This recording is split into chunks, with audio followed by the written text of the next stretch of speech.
Samuel had no desire to anoint a king. He actually cautioned the Israelites that their request for a monarch would result in nothing more than hardship, heavy taxes, and oppressive rule. And yet, this very same hesitant prophet would eventually anoint not just one, but two kings, one of whom would be remembered as Israel's most magnificent ruler in all of history. So, how did a young boy raised within the temple walls grow up to become the one who would choose the kings of ancient Israel? And why would God select someone who so deeply opposed earthly authority to lay the foundation for a royal line that would endure for many generations to come? But before we get started, if this is your first time here on this channel, please take just a moment to click that like button and go ahead and subscribe if you haven't done so yet. It really does help us out tremendously. And, as always, I truly love hearing from each of you. Please take a moment to introduce yourself down in the comments. Tell us where in the world you're watching from and what time it happens to be there. It genuinely makes us feel connected as the global community we truly are. Thank you so much for being here with me today. So with that said, let's get right into it, shall we? The barren woman's promise. Hannah's vow at Shiloh. The years extended long and bleak across the land. No distinct voice emerged from the heavens. No powerful hand appeared to rescue the people. The judges had risen and fallen. Each one served as a brief flame, pushing back against the advancing darkness. And now, even those wavering lights became scarcer and more distant from one another. The tribes existed scattered and separated, each clan following whatever seemed correct in their own eyes. The tabernacle remained standing at Shiloh, yes, but the radiance that had once filled its space had faded significantly. During this period of twilight lived a man called Elkanah, from the highlands of Ephraim. He maintained 2 wives, as was the practice of that time, though this arrangement created more heartache than happiness in his home. Peninnah gave him sons and daughters, her childbearing fruitful, and her words cutting. Hannah, the wife he genuinely loved, stayed barren year following year, her embrace remaining empty, and her spirit crushed beneath the burden of prayers that went unanswered. Each year, Elkanah would guide his family up the path to Shiloh for the designated festivals. Each year, this pilgrimage turned into renewed suffering for Hannah. Peninnah used her ability to bear children as a cruel instrument, her comments slicing more painfully than any sword could. She would ridicule Hannah's inability to conceive, particularly during the holy assemblies, transforming what ought to have been sacred worship into personal torture. The mockery rang in Hannah's thoughts throughout the lengthy journey. It pursued her even into the courtyards of worship. Elkanah attempted to ease her pain with kind words and extra portions during the feast. However, affection cannot satisfy empty arms, nor can it quiet the condemning whispers in a society that judged a woman's value by the children she bore. Hannah bore her sorrow like a heavy stone that grew more burdensome with each season that passed. One particular year, following the feast at Shiloh, Hannah reached her limit. She stood up from the table and made her way alone toward the tabernacle. Her spirit had arrived at its absolute breaking point. The tears she had been restraining now streamed down freely, and she released her suffering before the Lord in a prayer so intense, so exposed, that her mouth formed words, yet no voice could be heard. She prayed from a realm beyond language, from the most profound depths of her broken spirit. In her desperation, she made a sacred vow. If the Lord would acknowledge her plight, if he would bless her with a son, she would return that child to him for every single day of his life. No blade would ever touch his hair. He would minister in the Lord's presence from his youngest days through his very last breath. This was far from a casual agreement. Hannah pledged to release the exact thing she yearned for most deeply, to entrust her desperately desired son entirely into divine care before his existence had even begun. Eli the priest occupied his seat beside the doorframe of the tabernacle, observing this woman as she wept and moved in wordless supplication. He had aged considerably in his role, his vision weakened, his spiritual perception even more diminished. He witnessed her lips forming words, her frame rocking back and forth, and he jumped to the worst conclusion. He confronted her harshly. charging her with drunkenness, instructing her to rid herself of her wine and return when she could present herself appropriately before the Lord. Hannah raised her face toward him, and in that instant displayed greater spiritual understanding than the priest himself retained. She clarified her anguish with gentle dignity. She had consumed neither wine nor any intoxicating drink. She was simply a woman with a troubled spirit, releasing her soul before the Lord. She pleaded with him not to view her as worthless or wicked, because it was from tremendous pain and ongoing provocation that she had poured out her heart. Something within her explanation, or maybe within her expression, at last broke through Eli's obscured awareness. He transformed from one who accused to one who blessed, speaking a prayer over her. May the God of Israel fulfill her request, whatever it was she had petitioned him for. This blessing, uttered by the designated intermediary between the people and their God, represented a crucial turning point. Hannah's expression transformed. The oppressive burden rose from her shoulders. She went back to take food, and the grief that had characterized her appearance for so many years just disappeared. In the closeness that came after, the Lord acknowledged Hannah. He granted her fertility, and she became pregnant. The child, developing inside her, signified far more than a prayer that had been answered. He embodied a promise taking physical form, a sacred vow becoming reality, a pivot point upon which the destiny of the whole nation would swing. When her time arrived, she delivered a son and called him Samuel, for she had requested him from the Lord. The very name bore the significance of her plea, serving as an ongoing reminder that this child was dedicated first to God, and only after that to her. From the moment of his first cry, Samuel bore the mark of divine purpose. The following year, when Elkanah made preparations to travel up to Shiloh for the yearly festival, Hannah stayed home with the infant. She explained that she would not make the journey until the boy had been weaned.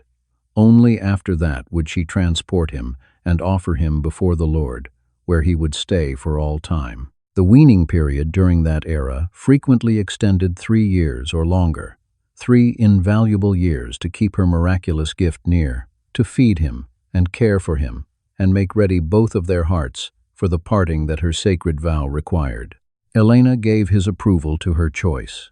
He grasped the seriousness of what she had pledged. "May the Lord confirm his promise," he responded, recognizing that this child's purpose extended far beyond their modest family into intentions they could only faintly perceive. Those years moved by both painfully slowly and distressingly quickly, the way such periods invariably do. Hannah cherished every instant, fully aware that the day was drawing near when she would journey back up to Shiloh and depart without her son.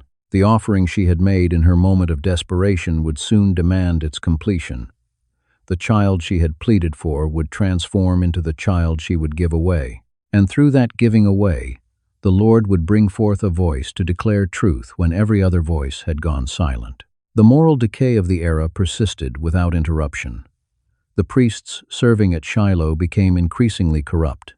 The people wandered further and further from the covenant. However, in one modest dwelling in Ephraim, a devoted woman nursed a child of divine promise, making him ready for a purpose that would disturb the very bedrock of the nation and create a new structure for generations still to come. Dedicated from the cradle. Samuel's childhood in the tabernacle. The day came when Hannah could postpone no longer. The child had matured and grown healthy at her breast, his eyes shining with the sharpness that would someday discern the hidden thoughts and motives of kings. She collected what was required for the pilgrimage: 3 bulls for the offering, flour, wine, and the modest bundle of garments she had crafted for her son. Elkanah traveled beside her along the path to Shiloh. Yet the genuine burden of this sacred journey fell entirely upon Hannah's heart. At the tabernacle, they presented the sacrifice before Eli. The aged priest occupied his familiar position, the very same location where he had previously misjudged this woman's anguished prayer. Hannah came directly to him, her tone unwavering, in spite of what this instant was costing her. She brought back to his memory their earlier meeting of the grieving woman who had stood in prayer at this exact spot. She was that very woman. For this boy she had prayed, and the Lord had answered her petition. Now she was entrusting him to the Lord for the entirety of his existence. The child had been requested from God, and back to God he would go. The phrasing she employed carried intentional significance, not given away, but loaned, as if recognizing that Samuel had never genuinely been hers to begin with. Every child arrives as a gift from the heavens, but this particular one came bearing a divine purpose already inscribed upon him, a calling interwoven into his very being prior to his birth. She departed from him there, this young boy among the priests, and left. Certain separations shatter the soul, even when they accomplish the most sacred calling. Hannah had cried out for this child during her years of barrenness, embraced him closely throughout his early years, and now surrendered him entirely. The offering of Abraham upon Mount Moriah found its reflection here, although Hannah's blade cut even more sharply because her sacrifice would not be halted at the final instant. She would turn and walk away, leaving her son remaining there. Nevertheless, her heart, though wounded deeply, was not shattered. She raised her voice in a song that echoed throughout the courtyards of the tabernacle, a prophetic anthem that rose far beyond her individual situation. She rejoiced in the Lord's power, in his absolute holiness, in his supreme authority over death and life, scarcity and abundance, degradation and dignity. She sang of arrogant powers being broken and weak arms gaining strength, of the childless woman giving birth to 7,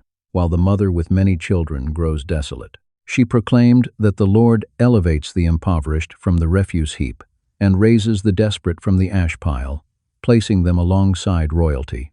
Her words extended forward across the centuries, conveying truths that would discover their most complete fulfillment in another mother's hymn, in another miraculous infant, in another divine commission that would transform the world. Afterward, she left, and Samuel stayed behind. The boy's new residence presented a study in sharp opposites. The tabernacle itself retained remnants of divine magnificence, the location where the heavens had formerly met the earth with such force that men collapsed on their faces in reverence. However, the men who currently ministered there had corrupted sacred duty into private gain, converting worship into commerce, and the sacrificial offerings into their personal wealth. Eli's sons, Hophni and Phinehas, dressed in the priestly clothing and carried out the required ceremonies.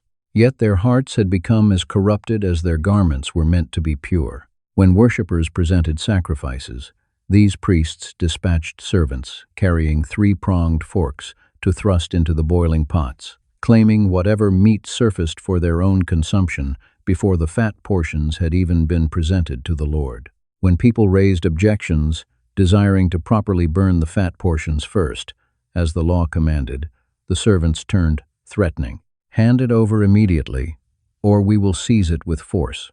The priests handled the Lord's offerings with scorn, treating with contempt what ought to have been regarded as holy. Their wickedness extended even further. Women arrived to minister at the doorway of the tent of meeting, and Hophni and Phinehas took advantage of them right there, converting the very entrance of God's dwelling into a setting of abuse and disgrace. The sacred and the vile had combined in the most terrible manner possible. Eli was aware. People informed him of his son's actions, how they caused the Lord's people to violate the law, how they brought dishonor upon the sacrifices. He addressed them regarding the matter, his words feeble and without force. "Why are you behaving this way?" he questioned, as if genuinely confused by their conduct. If someone wrongs another person, God might intervene for him. However, if someone wrongs the Lord himself, who can serve as mediator? His understanding of theology was accurate, but his power to command had evaporated long ago. His sons disregarded him entirely. They had already selected their direction, and the Lord had chosen to permit them to proceed along it toward its certain conclusion. Within this atmosphere of priestly corruption, young Samuel developed. He served before the Lord, a boy dressed in a linen ephod, carrying out whatever modest duties were appropriate for his age. Every year when Hannah arrived for the yearly sacrifice, she delivered to him a small robe she had created. Observing him grow in height, witnessing him assume greater duties, her heart simultaneously filled with pride and pierced by what she saw. Eli would speak blessings over Elkanah, and Hannah, requesting the Lord to grant them additional children in exchange for the one loaned to his ministry. The Lord responded to this prayer. Hannah gave birth to 3 additional sons and 2 daughters. Her once empty embrace had been satisfied many times beyond. Yet not one of these children could replace the distinct calling of her eldest, the one who remained at Shiloh while his brothers and sisters played at home. Samuel increased in physical stature and in approval both with the Lord and with the people. This description deliberately echoes forward, gesturing toward another child who would mature in a comparable manner. Even during his youth, the distinction between Samuel and the sons of Eli grew progressively evident. Where they seized and took advantage, he ministered. Where they contaminated what was holy, he stayed pure. Where they brought dishonor upon the Lord's reputation, his very existence served as a reminder to people that devotion still had a place, demonstrating that not everyone who dressed in the priestly garments had forsaken the priestly character. The boy became familiar with the patterns of the tabernacle, the continual offerings, and the holy calendar, the prayers, and the established procedures. He internalized the law and the narratives of his people, the stories of Exodus and territorial conquest, of judges who were raised up and adversaries who were vanquished. He observed with his own vision how dramatically the present priesthood had declined from those previous standards. This awareness took root within him, forming his comprehension of what leadership ought to embody and what occurred when those given responsibility for sacred matters handled them as ordinary. During the nighttime hours, he rested close to the ark of God, in the very presence that had previously caused mountains to tremble and waters to divide, but now appeared quiet, awaiting someone deserving to address, someone whose hearing would truly listen and whose heart would truly answer. That quietness was on the verge of shattering in a manner that would alter everything. The voice in the night, Samuel's prophetic call. The lamp of God had not yet been extinguished.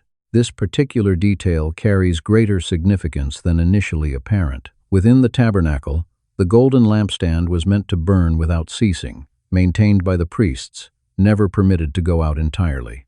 That it continued burning low, yet still glowing as Samuel settled down to sleep, reflects the spiritual condition of the nation as a whole. The illumination had diminished greatly, barely restraining the darkness, yet it had not completely failed. Samuel rested in his regular spot close to the ark of God inside the tabernacle. Eli had retired to his personal quarters, his vision now so impaired that he could scarcely perceive anything. The elderly priest had become physically sightless, an appropriate representation of his spiritual state. He had observed his sons defile the priesthood and accomplished nothing meaningful to prevent them. He had permitted the holy to turn profane during his oversight. Now he reclined in shadows, while a young boy slept close to the presence of God. Then the Lord spoke. Samuel heard his name called out distinctly in the darkness, and presumed Eli had requested him. He rushed to the old priest's room, the enthusiasm of youth and devoted service propelling him. "Here I am, because you summoned me." However, Eli had summoned no one. He directed the boy to return to his sleeping place, puzzled by the disturbance. So Samuel went back to where he had been and reclined once more. The voice sounded a second time, clear and unmistakable, calling out his name into the shadows. Once again, Samuel hurried to Eli, now confident that the priest required his assistance.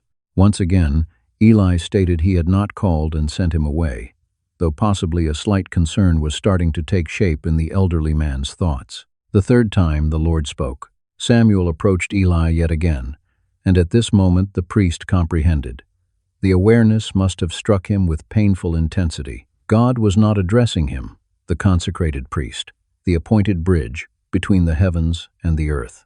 God was addressing a child, a boy who did not yet even identify the divine voice when hearing it. The word of the Lord had become uncommon during those days.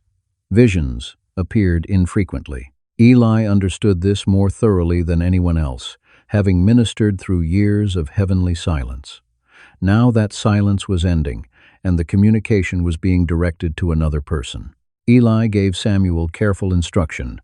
"Go back and lie down, and should the voice summon you once more, respond, 'Speak, Lord, for your servant is listening.'" The elderly priest displayed remarkable graciousness during this instance. He might have felt bitter about this turn of events, might have rejected it as a child's fantasy, or tried to position himself as the go-between. Rather, he assisted Samuel in receiving what he himself could no longer reach. Samuel returned and positioned himself exactly as before. The Lord arrived and took a position there, a phrase implying visible manifestation, divine appearance within physical space and time. He spoke, just as he had the earlier occasions, "Samuel, Samuel." The repeated name bore significance, the repetition conveying both urgency and tenderness. The boy answered as he had been taught, "Speak, for your servant is listening." In that instant, with those specific words, the prophetic role shifted from the crumbling house of Eli to this child who had matured within the tabernacle courtyards. A new voice was being raised up, a new pathway through which the heavens would communicate to the earth. What the Lord communicated next offered no reassurance for either Eli or his family. God announced his plan to accomplish something throughout the land that would cause the ears of all who heard it to ring. He was preparing to bring about every word he had declared regarding Eli's house. The priest had been aware his sons were bringing condemnation upon themselves. Nevertheless, he had not stopped them with any genuine power. The mild criticisms, the ineffective protests, the feeble objections had all accomplished nothing. Consequently, the wrongdoing of Eli's house would never be pardoned through sacrifice or offering. Never. Samuel remained there until daybreak, bearing this terrible message, not daring to rest, filled with dread for the morning when Eli would certainly ask what the Lord had communicated. When daylight arrived, Samuel opened the tabernacle doors and continued his regular tasks, keeping away from the old priest as long as he could manage. However, Eli summoned him and insisted upon the truth. "What did he communicate to you? Do not conceal it from me. May God bring punishment upon you, and even more, if you hide any part of all that he told you." This was Eli at his finest, insisting upon honesty even when it would cause him pain, prepared to receive judgment declared against himself and his descendants. Samuel revealed everything to him, withholding nothing, though the words must have felt like dust in his throat. He had been brought up and guided by this man. Eli had shown him kindness, had blessed his mother, had assisted him in identifying God's voice mere hours before.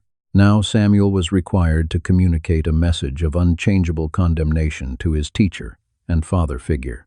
Eli's answer displayed both acceptance and trust. "It is the Lord," he stated plainly. "Let him accomplish what appears right to him." He did not explode in anger or fall into despair or try to negotiate. He received the judgment, grasping that his inability to correct his sons had brought this verdict upon his whole household. Certain results, once initiated, cannot be undone.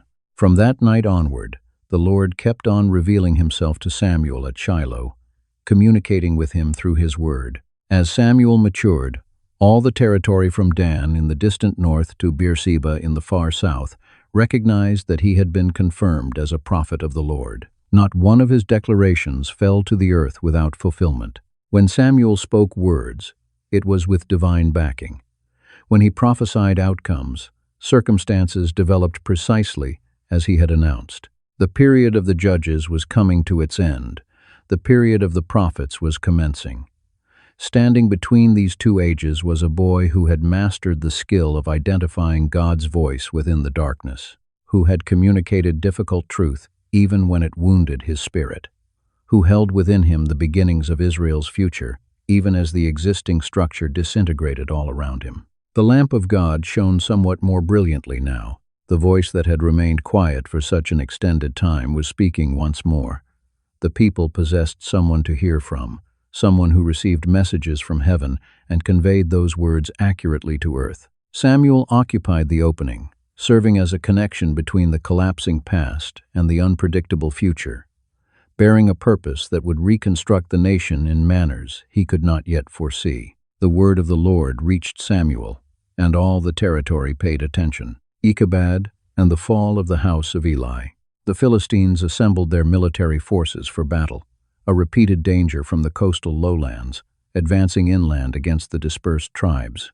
The men of Israel gathered to confront them, establishing camp at Ebenezer, while the Philistines took up positions at Aphek. The opposing forces formed their lines, and when the armies engaged, matters turned out poorly for the defenders. 4,000 men perished that day, and the army pulled back to their encampment, wounded and disheartened. The elders came together following the defeat, attempting to comprehend this loss. Why has the Lord permitted the Philistines to defeat us? The inquiry exposed both their remaining consciousness of divine control and their basic failure to grasp how that control functioned. They arrived at a decision that appeared reasonable but revealed a profound spiritual lack of sight. They would transport the Ark of the Covenant from Shiloh into combat alongside them. Certainly, if the Ark entered their presence, they would be rescued from their adversaries. This choice handled the Ark as if it were a magical talisman, an enchanted item whose simple existence assured triumph, independent of the spiritual condition of those transporting it. They had lost sight of the fact that the Ark stood for the presence of a holy God who required holiness from his people, not a superstitious object that could be controlled for military benefit. The representation had supplanted the truth it was meant to represent. Messengers traveled to Shiloh and retrieved the Ark of the Covenant, and accompanying it came Hophni and Phinehas, the wicked sons of Eli, to escort the sacred item. The contradiction was sharp. The very priests who had polluted the tabernacle, who had handled God's sacrifices with disrespect, who had taken advantage of women at the doorway of the tent of meeting, now transported the ark that symbolized God's throne upon earth. Purity and corruption journeyed side by side down the path toward Ebenezer. When the ark entered the encampment, all the people lifted up a tremendous shout that caused the ground to tremble. The Philistines heard the commotion and became frightened, comprehending what the coming of the ark meant. "This is the God who defeated the Egyptians with afflictions in the wilderness," they stated, mixing up their history somewhat, but understanding the fundamental threat. Nevertheless, they strengthened their resolve. "Be courageous and battle like warriors, or you will turn into servants to the Hebrews, just as they have been to you." The combat resumed with intensified violence. This time, 30,000 infantry fell. The slaughter proved enormous, devastating, a tragedy of unmatched magnitude. The army dispersed, every man running to his dwelling, deserting the battlefield in total defeat. The Ark of God fell into enemy hands.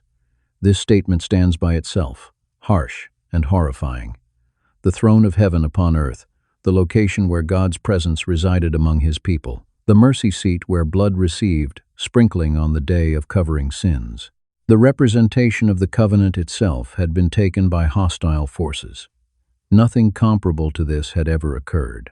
Even during the bleakest days of the judges, throughout all the repeated patterns of disobedience and rescue, the ark had stayed protected. Hophni and Phinehas died during the combat, bringing to pass the prophecy that both would reach their end on the identical day. However, their deaths, though noteworthy, grew insignificant next to the greater disaster of the ark's seizure. A man from the tribe of Benjamin fled from the fighting lines, his clothing ripped and earth upon his head, following the customary signs of grief and calamity. He arrived at Shiloh that very same day, running to deliver the report before gossip could circulate it. When he got there, Eli sat alongside the path on his seat, observing, his heart shaking with fear for the Ark of God. The elderly priest had reached 98 years of age, his eyes locked and unable to see. Yet he retained his hearing, could still wait, could still fear. The messenger entered the city and reported what had taken place, and the entire city cried out in distress. Eli heard the wailing and inquired what the uproar signified. The man rushed to Eli and gave his account detail by detail, each piece of information more terrible than the one before. The army had run away from the Philistines. There had been an enormous massacre among the people. "Your 2 sons, Hophni and Phinehas, are dead, and the Ark of God has fallen into enemy hands." The instant the man referenced the Ark, Eli toppled backward from his seat next to the entrance. His neck snapped, and he took his last breath.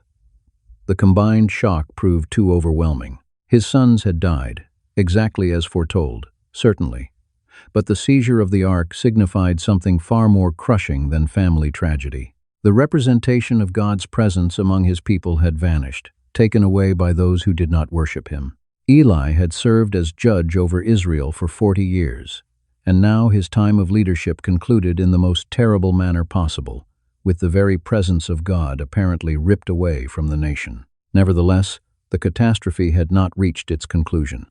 Eli's daughter by marriage, the wife of Phinehas, was expecting a child and approaching her delivery time. When she received the report that the ark had been seized and that both her father by marriage and her husband had died, she went into childbirth. The trauma triggered the birth ahead of schedule. The labor proved taxing, overwhelming her already diminished strength. As she lay there at death's door, the women caring for her attempted to give her comfort. "Do not be frightened," they told her, "for you have delivered a son." Within their society, giving birth to a son was reason for joy, even amid the darkest situations, an indication of ongoing life, of hope for what lay ahead. Yet she made no response and gave no attention to their statements. The typical delights of becoming a mother held no meaning when faced with what had occurred. With her dying breath, she gave the infant a name, Ichabod, declaring, "The glory has left Israel, for the ark of God has been taken." Then she passed away, never cradling her son, never feeding him, never gazing upon his features. The name she assigned him would remain as a lasting monument to this day when everything collapsed. Ichabod, no glory. The glory has disappeared. The presence has retreated. The house of Eli had concluded precisely as foretold. The priest himself, his 2 corrupt sons, and now his daughter by marriage, all departed within a single day. However, the family tragedy of one household, regardless of how dramatic, was overshadowed by the national disaster. The ark, the actual throne of God among his people, rested in Philistine land. The tabernacle at Shiloh stood vacant of the presence that had occupied it. A woman had expressed her anguish in naming an infant, and in doing so, had identified the spiritual state of the whole nation. The glory had left. The illumination had been snuffed out. The presence had withdrawn. What stayed behind was a hollow framework, rituals without meaning, and the awful quietness that descends when God ceases speaking. Nevertheless, even during this most shadowed instant, even with the ark held by enemies and the priesthood in devastation, the Lord had not completed his work with his people. The glory had left Shiloh, certainly, but it had not left the land permanently. Samuel continued to live, continued to hear the divine voice, continued to hold the prophetic purpose that would direct the nation through whatever approached next. The previous structure had collapsed.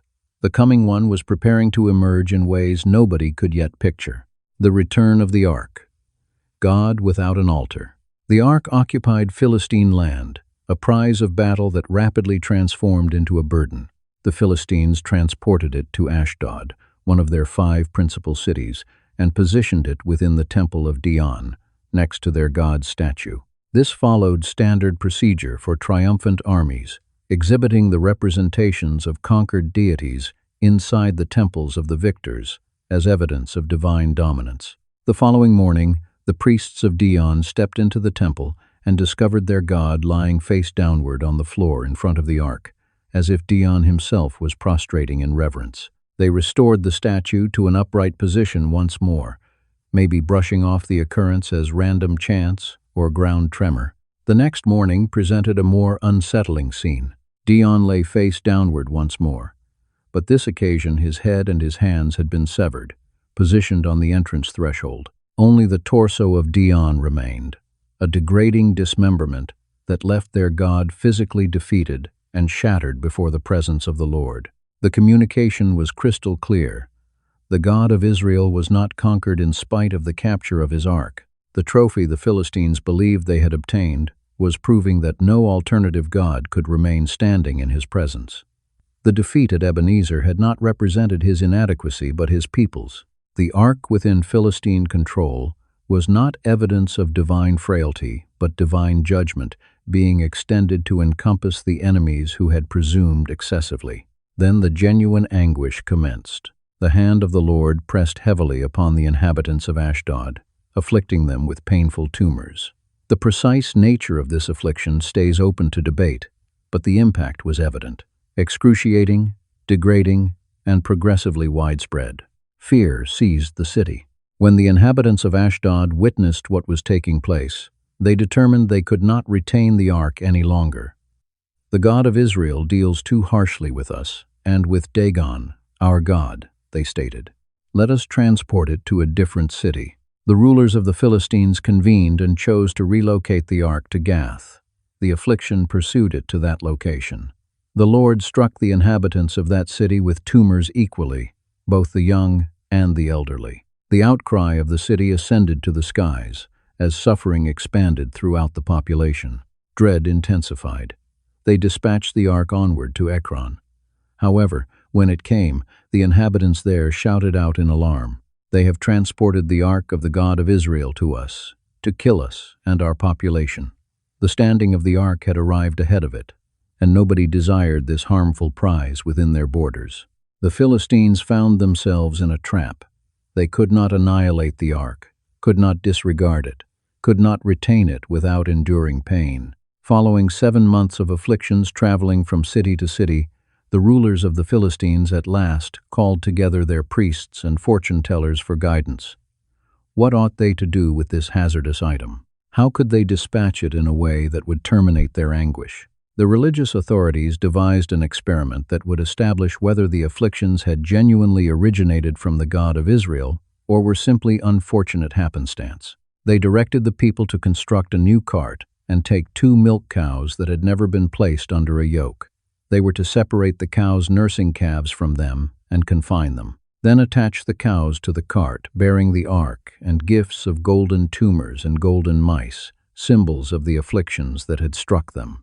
If the cows proceeded directly toward Beth-Shemesh, pulling the cart away from their calves in spite of never having been trained, and in spite of their maternal urges, then all would recognize that it was genuinely the God of Israel who had inflicted this catastrophe upon them. The experiment was ingenious. Milk cows instinctively desire to remain close to their nursing calves.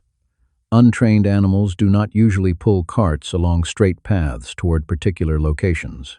If these cows accomplished both, contradicting their nature and lacking training, it could only represent divine action. The people made ready everything as directed and released the cows with the ark on the cart trailing them. The cows proceeded directly up the path toward Beth-Shemesh, calling out as they traveled, deviating neither to the right nor to the left. The Philistine rulers trailed at some distance to observe what would occur, observing this unnatural procession, advancing steadily toward the border of their enemy's land.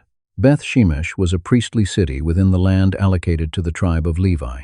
The inhabitants there were gathering their wheat harvest in the valley when they raised their eyes and spotted the ark approaching. The delight must have been tremendous. The presence that had been torn from the nation 7 months previously was returning by itself, propelled by divine power, operating through simple animals.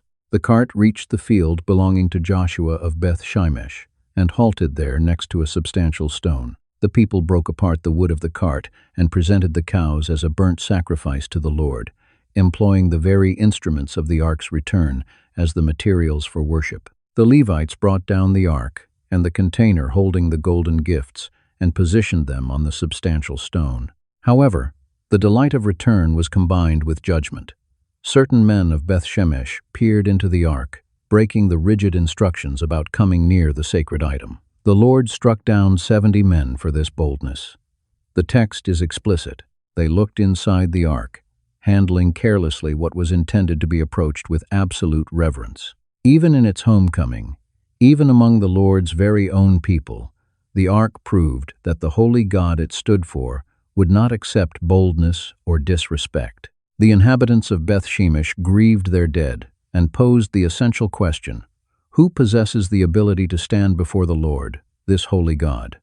The question resonated across the generations. Holiness requires holiness. The presence of God delivers both favor and peril. You cannot handle the sacred for your personal intentions without facing results. The Philistines had discovered this. Now, Beth-Shemesh discovered it as well. They dispatched messengers to the residents of Kiritharim, requesting them to travel down and transport the ark up to their city. The inhabitants of Kirijarim arrived and carried the ark to the residence of Abinadab on the hillside, setting apart his son Eleazar to watch over it. There the ark stayed for 20 years, occupying a private residence instead of the tabernacle, removed from the sacrificial structure, from the priesthood, from the customary worship that was meant to encircle it. This represented an extraordinary circumstance. The central representation of God's presence among his people occupied storage, essentially in banishment within their very own land. The tabernacle at Shiloh remained vacant, or maybe had been obliterated completely, following the Philistine triumph. The priesthood existed in disarray after the deaths of Eli and his sons. The ark had come back, certainly, but it possessed no appropriate dwelling, no operational structure of worship surrounding it. The question hung over all things. What significance does it hold to possess the presence of God physically among you when there exists no king to provide leadership, no unified worship to engage in, no distinct guidance for what lies ahead? The glory had left Shiloh, exactly as Ichabod's mother had announced. However, the glory itself had not disappeared completely. It had just entered concealment, anticipating someone to emerge who could appropriately rebuild what had been destroyed, who could construct a new structure for the worship of the holy God, whose presence both enriched and consumed. Samuel was that individual, though the complete restoration would demand more than even he alone could achieve. The prophet would provide direction, but eventually the nation would require something additional, something they did not yet possess, something they would shortly insist upon in manners that would permanently transform their connection with God. Samuel the judge, the circuit-riding prophet. 20 years went by with the ark occupying Abinadab's residence, 20 years of the presence in separation, while the nation wandered. Then something changed. The entire house started to mourn after the Lord, a collective turning back, a nationwide acknowledgement that they had deserted the covenant and experienced consequences for it. This was the instant Samuel had been anticipating, the opportunity he required to summon the people back to their foundations. Samuel addressed all the house with prophetic power. If you are coming back to the Lord with your complete heart, then remove the foreign gods and the Ashtoreths from your midst. Turn your hearts toward the Lord and minister to him exclusively, and he will rescue you from the control of the Philistines. The communication was straightforward but exacting. Turning back required tangible deeds, not just emotional feelings. The people answered, eliminating the statues of Baal and Ashto they had blended into their worship, purging the religious mixing that had polluted their connection with the one true God. Samuel summoned a national gathering at Mizpah. The people assembled there, collected water, and emptied it out before the Lord, in a symbolic demonstration of turning back and submission, fasted and acknowledged their violations. We have sinned against the Lord. Samuel served as judge over them there, assuming the position that had been empty since Eli's passing, moving into leadership not through inherited privilege, but through prophetic appointment and spiritual power. When the Philistines learned that all the people had congregated at Mizpah, their rulers activated their military forces and advanced against them. This was a precarious instant. The people were assembled for worship, not warfare, exposed and defenseless. When they discovered that the Philistines were coming, terror gripped them. They implored Samuel not to stop calling out to the Lord their God on their behalf, that he might rescue them from the Philistine danger. Samuel took a young lamb and presented it as a complete burnt sacrifice to the Lord, calling out for the people. As he was presenting the sacrifice, the Philistines approached for combat. Then the Lord sent thunder with tremendous sound that day against the Philistines, casting them into disorder. Divine action dispersed the enemy forces. The men of Israel chased the fleeing Philistines and defeated them continuously from Mizpah all the way to below Bethar. Samuel took a stone and positioned it between Mizpah and Shen, calling it Ebenezer, stone of assistance. Up to this point the Lord has aided us, he announced. The name was intentional, reclaiming the site where tragedy had occurred years before, where the ark had been seized and Eli's sons had fallen at the first place of disaster. Now triumph arrived and the Lord's assistance was shown. The geography of loss transformed into the geography of rescue. The Philistines were brought low. They ceased their attacks into the land throughout all of Samuel's lifetime. The Lord's hand opposed them, and the cities they had seized were given back from Ekron to Gath. Peace even established itself between the people and the Amorites who lived in the land. This represented peace in its fullest form, the variety that emerges only when those in authority operate as they ought, and when the community remains faithful to their sacred commitments. Samuel put in place a leadership framework that would characterize his work for many years to come. Throughout all his days, he served as judge over the nation, though he refused to anchor himself in just one place.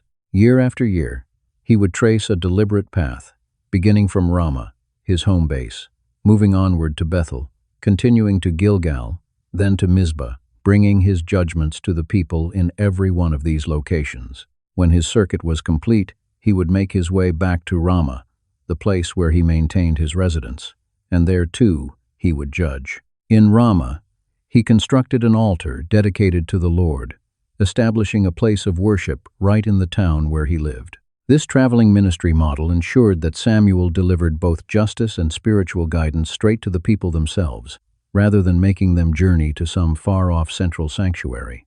Year in and year out, decade following decade, he traveled to where they were, building a steady rhythm of oversight that maintained connection and responsibility among the tribes. His regular presence served as a constant reminder of the obligations they bore under their covenant. Through his judgments, disputes found resolution. Through his instruction, the law was reinforced. Through his intercession, heaven's intervention came when circumstances demanded it. Samuel operated as the final and most significant of those called judges, yet his position stretched beyond anything his predecessors had managed to accomplish. Certainly he was a judge, but he also functioned as prophet, as priest in practice, if not by family lineage, as teacher, and as the spiritual center that kept the dispersed tribes unified. During his tenure, the nation knew a stability they had not experienced since Joshua's era. He founded schools where prophets could be trained, preparing young men in the Lord's ways, building a legacy that would outlive him. These communities of prophets became hubs of spiritual education and worship, locations where the word of the Lord received careful study and preservation, where tomorrow's leaders could be formed and prepared. Samuel also kept the sacrificial practices going, even though the ark had not been restored to its proper place, and the tabernacle at Shiloh no longer functioned. The altar in Ramah and the assemblies at different sites gave the people opportunity to worship, to present their offerings, to preserve their connection with God through the established channels, even while complete restoration of the tabernacle system remained unfinished. His personal integrity was beyond question. Unlike the sons of Eli, who had used their positions for selfish enrichment, Samuel ministered with pure motives.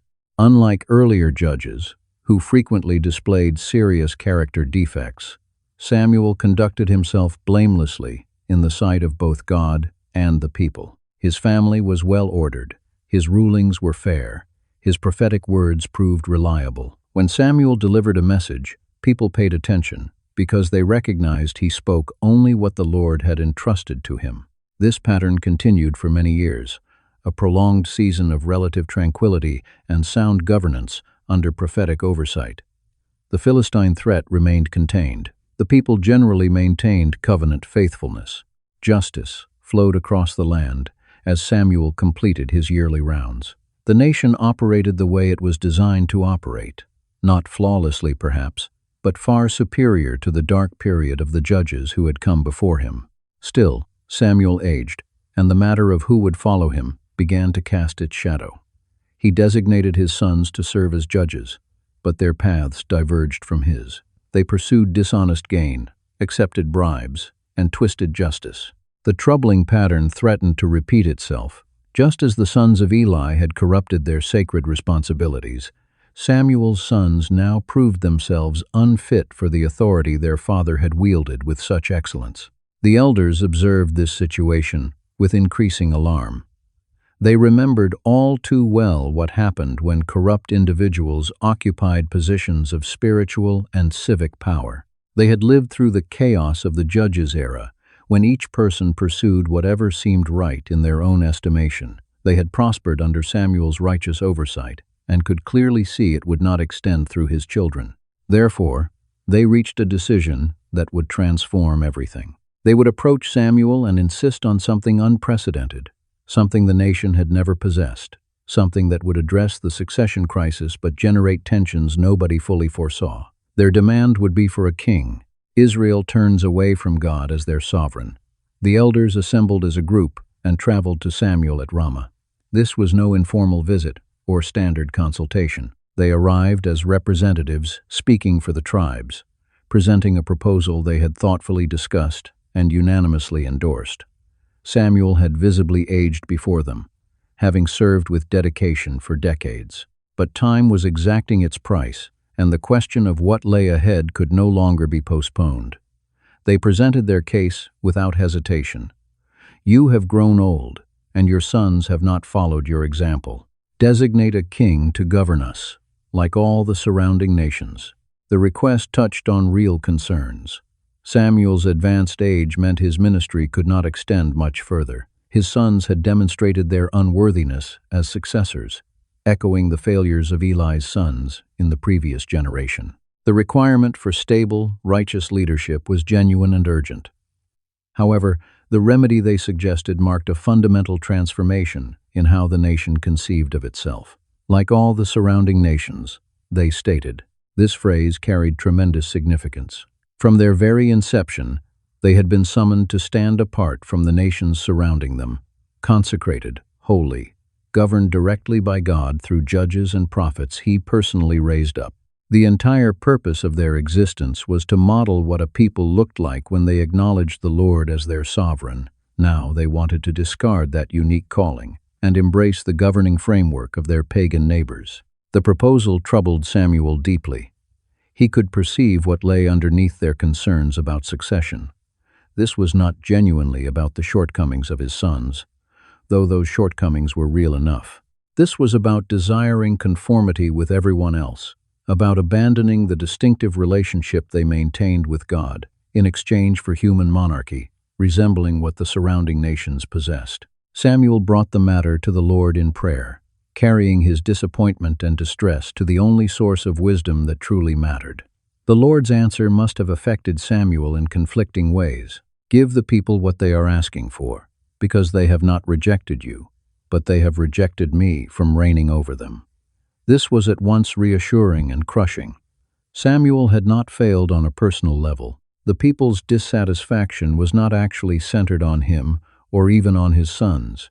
It reflected their fundamental resistance to trusting God's direct rule. They desired a visible human monarch they could observe and touch and follow into combat, not an invisible divine king who operated through flawed human instruments. The Lord went on, situating this demand in its historical setting. "In keeping with everything they have done from the day I delivered them out of Egypt until now, abandoning me and serving other deities, so they are doing to you as well." The pattern was old and cyclical. Rescue followed by wandering, covenant followed by desertion, divine mercy met with human thanklessness. The demand for a king was merely the newest expression of a spiritual disease that had afflicted the nation since the Exodus. Yet God instructed Samuel to do something surprising: grant them what they desire.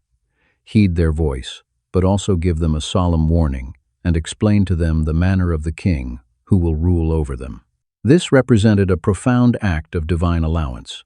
God would permit them to have a king, would even assist them in founding the monarchy, but he wanted them to grasp what they were requesting, what this decision would extract from them. Samuel conveyed the warning with unsparing clarity. He outlined the manner of the king they were demanding, sketching a portrait of royal authority that becomes progressively more oppressive.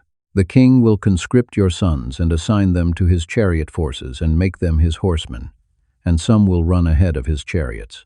He will appoint them as commanders and officers, set them to plowing his fields and harvesting his crops, manufacturing his weapons of war and equipment for his chariots. He will conscript your daughters to work as perfumers, cooks, and bakers. He will seize the finest of your fields, vineyards, and olive orchards, and distribute them to his officials. He will claim a tenth of your grain and your vintage, and assign it to his officers and attendants.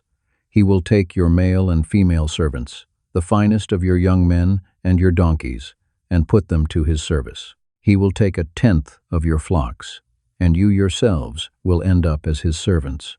The recurring word seize drove home the message. Kings seize. They extract. They draft. They levy taxes. They construct their authority on the labor of their subjects. The people imagined they were requesting protection and order, but Samuel cautioned them. They were also requesting exploitation and burdens. Then arrived the most serious portion of the warning. When that day comes, you will cry out because of the king you have chosen for yourselves, and the Lord will not respond to you on that day.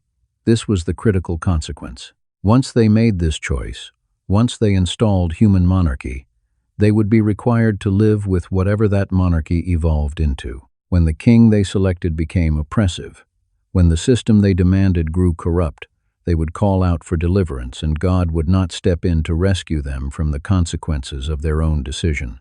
The people rejected Samuel's warning. No, they persisted.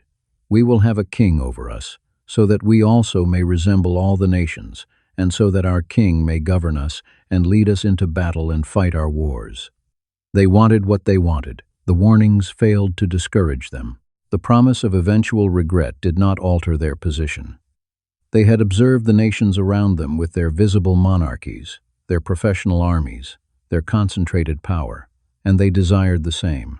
Samuel listened to all their statements and relayed them to the Lord, as if God required information, but truly as an act of priestly representation, bringing the people's stubbornness before the divine presence. The Lord's answer stayed the same: heed their voice and establish a king for them. This interaction reveals something significant about divine sovereignty and human choice. God did not desire them to have a king in the manner they were requesting one. He had already made provision for eventual monarchy, but under different conditions, as a blessing rather than a demand, as a fulfillment of covenant loyalty rather than a substitute for trust in divine governance. However, when they persisted, he permitted them to obtain what they wanted. Even understanding it would bring the very hardship Samuel had cautioned about. Samuel sent the people away, directing each one back to his own city. The verdict was rendered. The nation would receive a king. Samuel would need to locate him, anoint him, and introduce him to the people. The theocracy was concluding, not because God was forsaking his people, but because his people were selecting a different course than the one he had prepared for them. The prophet who had served with such devotion, who had restored justice and secured victory, who had held the nation together through decades of faithful traveling ministry, now confronted the assignment of instituting the very system that signified rejection of the divine kingship he had embodied. It was a painful commission, but Samuel would execute it with the same integrity that had distinguished his entire ministry. The hunt for a king was ready to commence, and the individual God would select would astonish everyone concerned. The first monarch, Saul, and the hunt for lost donkeys. A man from Benjamin's territory named Kish lived there, a warrior of considerable valor. He had a son called Saul, a striking young man. Among all the people of the land, there was not a more attractive person than him. From his shoulders and above, he stood taller than anyone else among the people. By every external standard, Saul appeared to be precisely what a king ought to be. He possessed the physical height, the impressive looks, the commanding bearing that would naturally cause people to regard him with respect. The donkeys belonging to Kish strayed away and were lost. This minor household problem initiated events that would alter the nation's trajectory. Kish instructed his son Saul to take one of the servants and search for the animals. It was an ordinary assignment, the sort of thing any son might handle for his father. Nothing about it hinted at divine calling or royal fate. Saul and the servant journeyed through Ephraim's hill country, through the region of Shalisha, but discovered nothing. They traversed the region of Shaim, but the donkeys were nowhere to be found. They proceeded through Benjamin's territory, but still did not locate them. Upon reaching the region of Zay, Saul proposed they head back. His father would cease worrying about the donkeys and begin worrying about them instead. However, the servant had a suggestion. "A man of God resides in this city," he explained, "and he is highly respected. Everything he declares certainly happens. Perhaps he can indicate which direction we should take." The servant was referring to Samuel, though Saul evidently did not realize this. The prophet's standing had extended even to those who had never encountered him. Saul mentioned a practical problem. "If we visit him, what can we offer the man?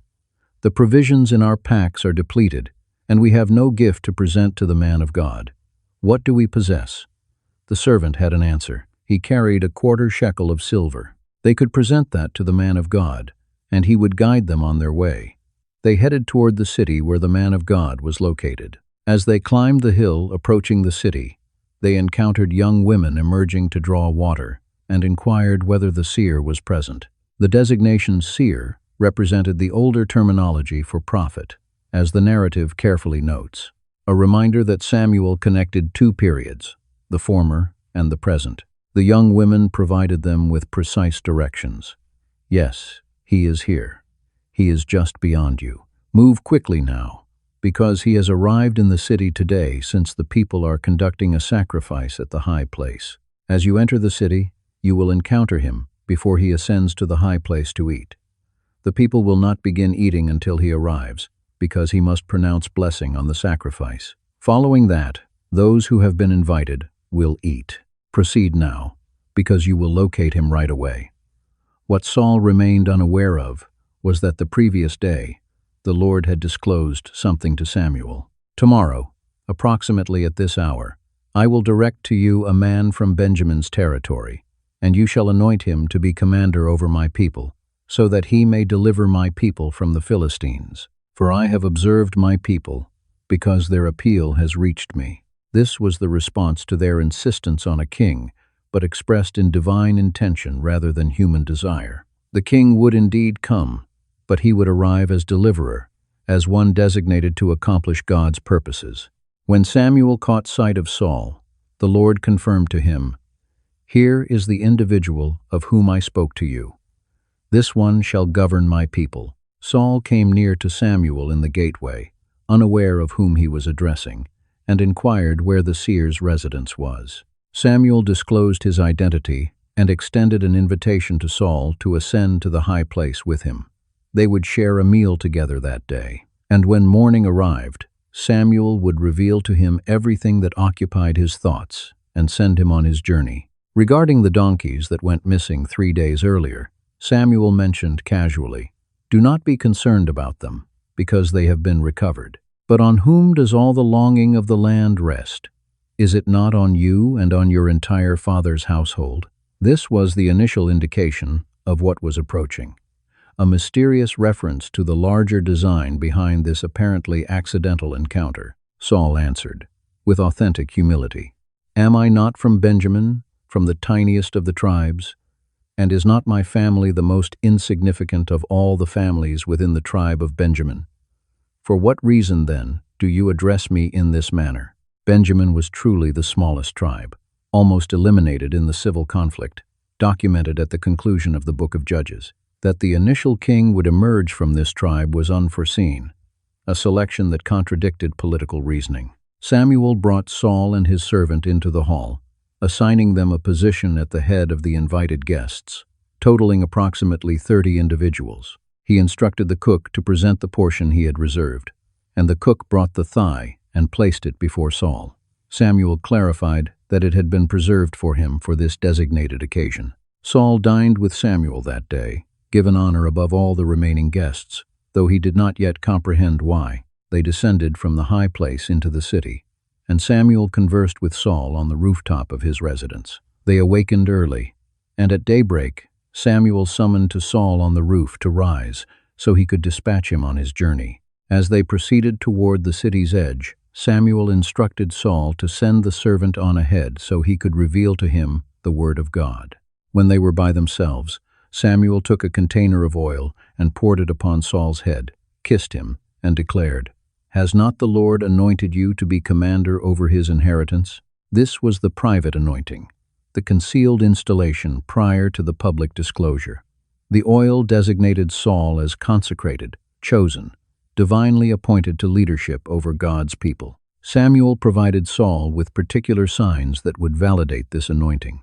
Close to Rachel's burial place in Benjamin's territory, he would encounter two men who would inform him the donkeys had been recovered, and his father was now anxious about him. Further along, at the Oak of Tabore, three men would meet him transporting offerings to God, and they would present him with 2 loaves of bread.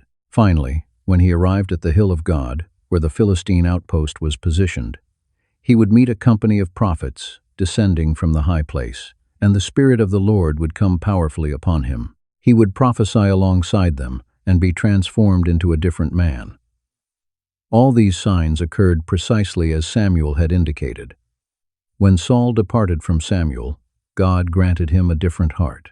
The signs were accomplished one after another, confirming the private anointing. When Saul reached the hill, a company of prophets encountered him, and the Spirit of God came powerfully upon him, and he prophesied in their midst.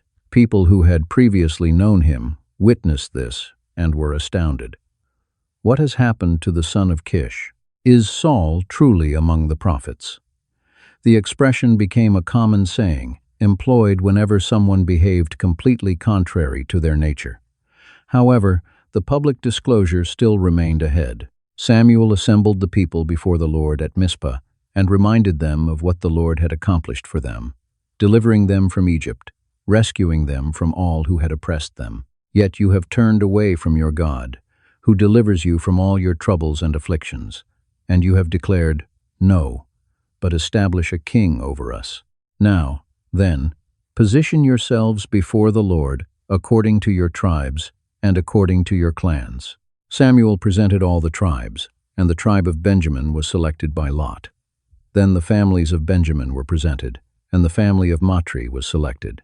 At last, Saul, the son of Kish, was chosen.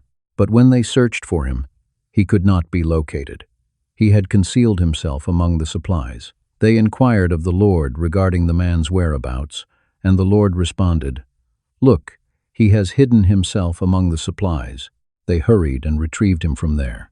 And when he took his position among the people, he stood taller than any of them, from his shoulders and above.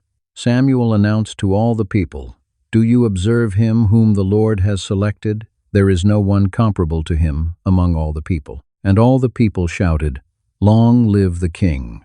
Samuel outlined to the people the regulations and responsibilities of the kingship, recorded them in a document, and deposited it before the Lord. Then he dismissed all the people, each one to his residence. Saul likewise returned to his residence at Geba, and accompanying him went warriors of courage, whose hearts God had stirred. But certain worthless individuals declared, "How can this individual deliver us?" They regarded him with contempt and brought him no gift. But Saul remained silent. The initial king had been chosen and publicly acclaimed. The system Samuel had cautioned against was now established. The man who appeared in every way like a king had been anointed and installed. What remained uncertain was whether this impressive exterior contained the interior fortitude to fulfill the calling God had placed upon him. The monarch's catastrophic error. Saul's unauthorized sacrifice at Gilgal.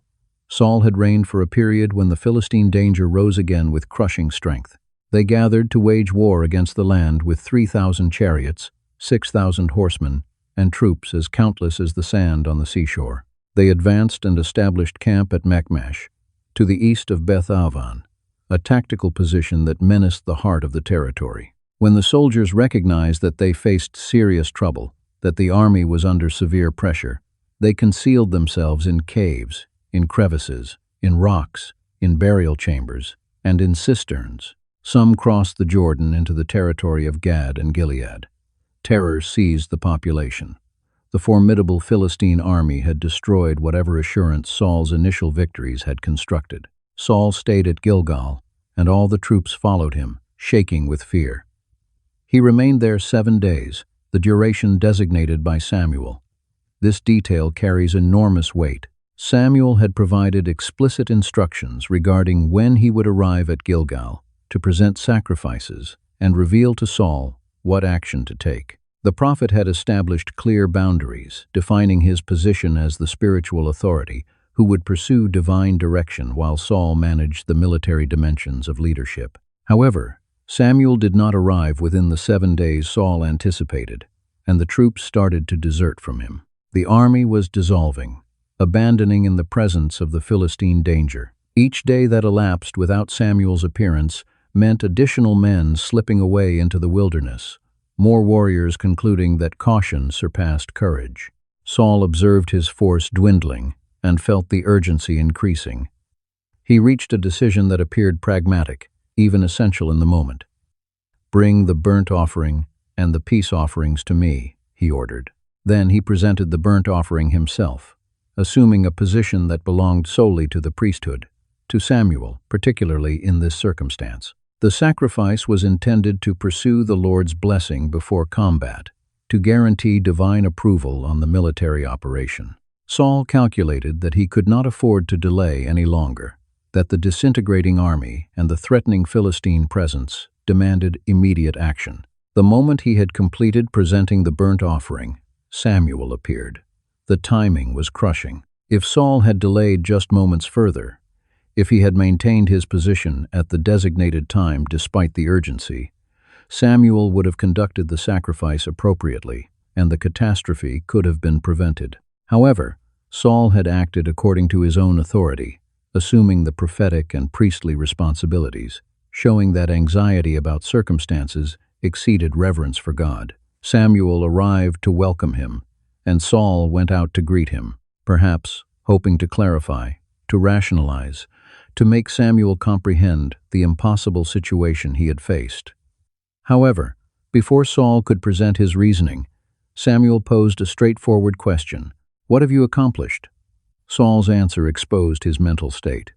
He clarified the circumstances as if they validated his actions. "When I observed that the troops were deserting from me, and that you did not arrive within the appointed days, and that the Philistines were gathering at Michmash, I concluded to myself that the Philistines will now advance against me at Gilgal, and I have not pursued the blessing of the Lord. Therefore I compelled myself and presented the burnt offering." The justification held several components: the troops deserting, Samuel's apparent delay, the enemy danger, the necessity to pursue divine blessing. Each element appeared logical independently. Combined, they created a portrait of a leader trapped between impossibilities, doing what appeared essential to preserve things.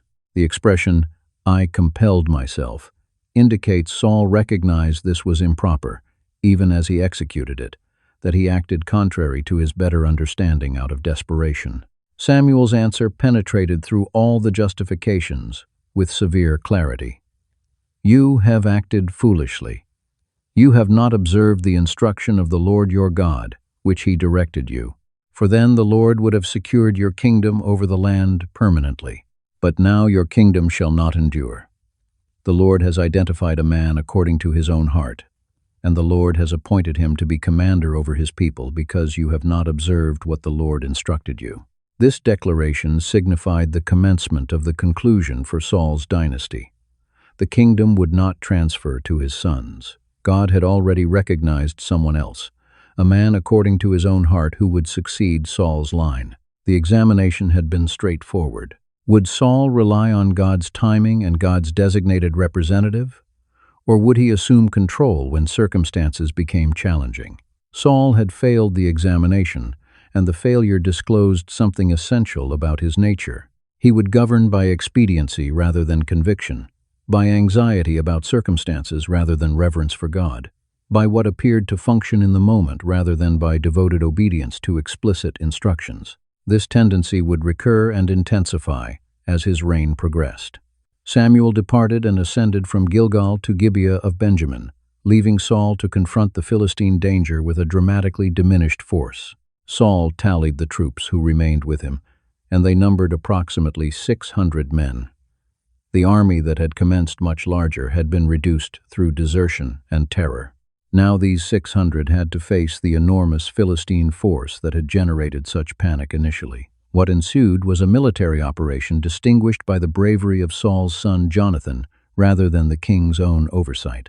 Jonathan and his armor-bearer assaulted a Philistine garrison, initiating a panic that propagated through the enemy encampment.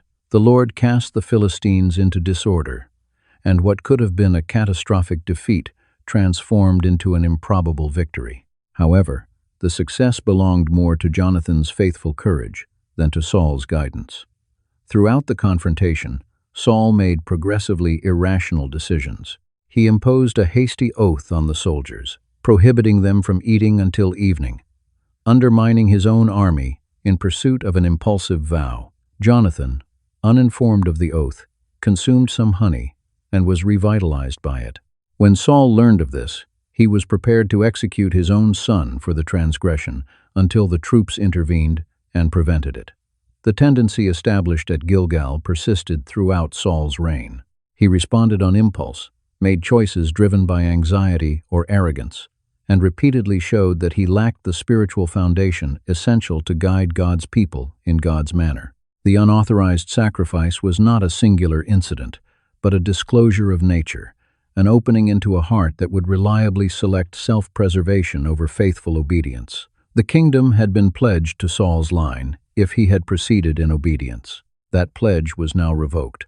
Somewhere in the land, God had already recognized the man who would succeed him. Though Saul did not yet know his identity or his appearance, the throne Saul occupied would not transfer to his descendants. His legacy would be one of promise, unrealized, of capacity wasted, of a man who appeared like a king, but could not reason like one, who possessed the stature for leadership, but lacked the heart. The sacrifice at Gilgal appeared like a minor thing, a logical compromise in challenging circumstances. However, it disclosed everything Samuel and God required to know about whether Saul could be entrusted with the extended shepherding of the nation. The verdict was negative, and that negative would resonate through the remainder of his troubled reign. The absolute rejection, the Amalachite catastrophe. Samuel approached Saul with an explicit instruction from the Lord. The communication opened with a reminder of authority and past events. The Lord of hosts declares, "I have observed what Amalch accomplished to the land, how they positioned themselves against them during the journey when they departed from Egypt." The Amalekites had assaulted the vulnerable and stragglers when the recently liberated slaves were conducting their trek through the wilderness, attacking from the rear, displaying no reverence for God. That ancient offense had never been resolved, and now the day of reckoning had come. The instruction was thorough and severe. Now proceed and attack Amalch, and consecrate to destruction everything that they possess. Do not show mercy to them, but execute both man and woman, child and nursing infant, ox and sheep, camel and donkey. This was harem warfare, the total consecration of everything to annihilation, leaving nothing for human utilization or advantage. The harshness of the judgment mirrored the harshness of the initial offense and the continuing danger the Amalekites represented to the covenant people. Saul called the troops and assembled them at Telm, 200,000 foot soldiers, and 10,000 men from Judah. He advanced to the city of Amalch and positioned an ambush in the valley. Before initiating the attack, he cautioned the Kenites to distance themselves from the Amalekites so they would not be destroyed along with them, acknowledging the benevolence the Kenites had demonstrated during the Exodus. The Kenites departed, removing themselves from the approaching destruction. Saul attacked the Amalekites from Havilah extending to Shur, which is toward the east of Egypt. The military operation was victorious by traditional standards. He seized Og, the king of the Amalekites, alive, and consecrated all the people to destruction by the blade of the sword. The army swept across Amalekite territory, shattering resistance, dispersing their forces. However, Saul and the troops spared Og and the finest of the sheep, the cattle, the fattened calves, the lambs, and everything that was valuable. They were reluctant to consecrate them to destruction. Everything that was worthless and undesirable, they consecrated to destruction. The instruction had been unconditional. Destroy everything. The obedience was selective. Destroy only what we do not desire anyway. Preserve what appears beneficial. This was the second significant examination of Saul's reign, and like the initial one, It exposed a man who adjusted divine instructions to accommodate his own assessment, who obeyed the portions that made sense to him and modified the portions that appeared wasteful or impractical. The logic probably appeared reasonable. For what purpose destroy valuable livestock that could profit the people? For what purpose squander resources that could strengthen the kingdom? Ag alive could serve as a prize, evidence of triumph, perhaps even a source of information or political advantage. The word of the Lord arrived to Samuel during the night. I regret that I have appointed Saul king, for he has withdrawn from following me and has not executed my instructions. The language conveyed authentic divine sorrow, not that God had erred, but that the relationship had deteriorated so severely. Samuel was distressed, and he appealed to the Lord throughout the night, struggling with this information, mourning for Saul, for the nation, for what could have been. When morning came, Samuel arose early to encounter Saul. He obtained information that Saul had traveled to Carmel and erected a monument for himself, then proceeded and continued onward to Gilgal. The monument detail is significant. Saul was commemorating his own triumph, celebrating his own accomplishment, constructing a marker to his own distinction. He had just failed a direct examination of obedience, and he was building monuments to himself. When Samuel reached Saul, the king welcomed him with casual assurance. "Blessed are you to the Lord. I have executed the instruction of the Lord." This was either remarkable self-delusion or intentional falsehood. Saul proclaimed complete obedience, when actually his obedience had been selective and self-serving. Samuel posed a straightforward question that revealed the deception instantly. What then is this sound of the sheep in my hearing, and the noise of the cattle that I perceive? If everything had been destroyed, as instructed, there would be silence. The sounds of livestock announced the incomplete obedience more powerfully than any charge could. Saul transitioned immediately into rationalization. They have transported them from the Amalekites, for the troops spared the finest of the sheep and cattle to sacrifice to the Lord your God, and the remainder we have consecrated to destruction. Notice the deflection. The troops spared them, not I. Notice the pious rationalization. They were being preserved to sacrifice to the Lord your God, not for personal advantage. Notice the subtle distancing. Your God, not our God or my God. Samuel interrupted him. Stop. Allow me to inform you what the Lord communicated to me this night. Saul granted permission, perhaps growing anxious now. Speak. Samuel reminded him of his beginnings. Though you are insignificant in your own estimation, are you not the leader of the tribes? The Lord anointed you king over the land. He dispatched you on a mission with explicit instructions. Proceed and consecrate the transgressors, the Amalekites, to destruction, and wage war against them until they are eliminated. Then arrived the central question. For what reason, then, did you not heed the voice of the Lord? For what reason did you seize the plunder and do what was wicked in the perception of the Lord? The word seize suggested greed, eagerness to capture what should have been destroyed, treating the consecrated things as personal spoils. Saul maintained again that he had obeyed. I have heeded the voice of the Lord. I have proceeded on the mission on which the Lord dispatched me. I have captured Og, the king of Amalek, and I have consecrated the Amalekites to destruction. However, the troops seized from the plunder, sheep and cattle, the finest of the things consecrated to destruction, to sacrifice to the Lord your God in Gilgal. Again, the deflection to the troops. Again, the pious justification about sacrifice. Again, the distancing language about God. Samuel's answer has resonated through the ages as one of the most powerful declarations about the character of genuine obedience. Does the Lord delight as greatly in burnt offerings and sacrifices as in heeding the voice of the Lord? Look, to heed is superior to sacrifice, and to pay attention than the fat of rams. For rebellion is comparable to the offense of divination, and presumption is comparable to wickedness and idolatry. Because you have turned away from the word of the Lord, he has likewise turned away from you as king. This was the conclusive pronouncement. Saul's selective obedience was actually rebellion. His rationalization regarding using the spoils for sacrifice was presumption. The religious exterior he attempted to apply to his disobedience did not transform it into obedience. God desired hearts that paid attention and obeyed, not religious displays that concealed self-will. Saul had turned away from God's explicit word. Consequently, God turned away from Saul's kingship. Only now did Saul acknowledge fault, but even his admission was self-centered. I have transgressed, for I have violated the instruction of the Lord and your statements, because I feared the troops and heeded their voice. He blamed the troops again, even while admitting wrongdoing. He acknowledged transgression but presented it as vulnerability rather than deliberate disobedience.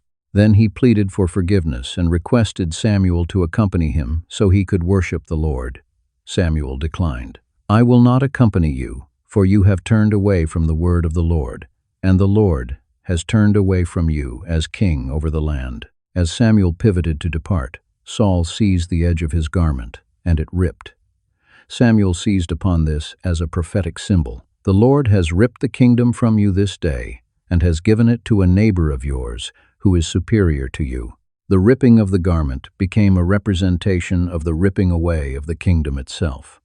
Saul pleaded again, this time more urgently. I have transgressed, yet give me honor now before the elders of my people and before the land, and accompany me, so that I may bow before the Lord your God. His concern was for public perception, for preserving reputation before the leaders and the nation, not for authentic repentance. Samuel yielded on this matter and accompanied him, and Saul bowed before the Lord. Then Samuel summoned for Og to be presented to him. The Amalachite king approached cheerfully, thinking, certainly the harshness of death has passed. However, Samuel pronounced judgment directly. As your sword has rendered women childless, so shall your mother be childless among women. And Samuel cut Og into pieces before the Lord in Gilgal, finishing the consecration to destruction that Saul should have accomplished. Following this, Samuel traveled to Rama, and Saul ascended to his residence in Gibeah of Saul. Samuel did not encounter Saul again until the day of his passing, but Samuel mourned over Saul.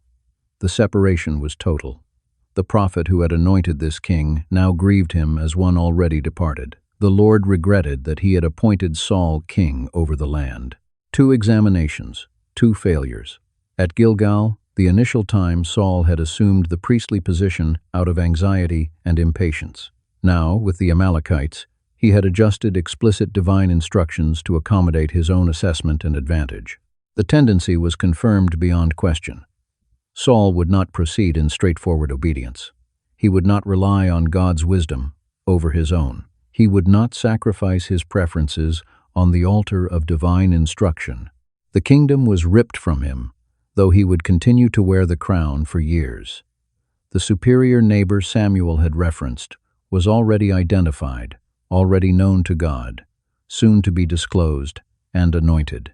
Saul's reign would persist, had her suffering, but it was already concluded in the ways that mattered most. The shepherd boy of Bethlehem, Samuel, anoints David.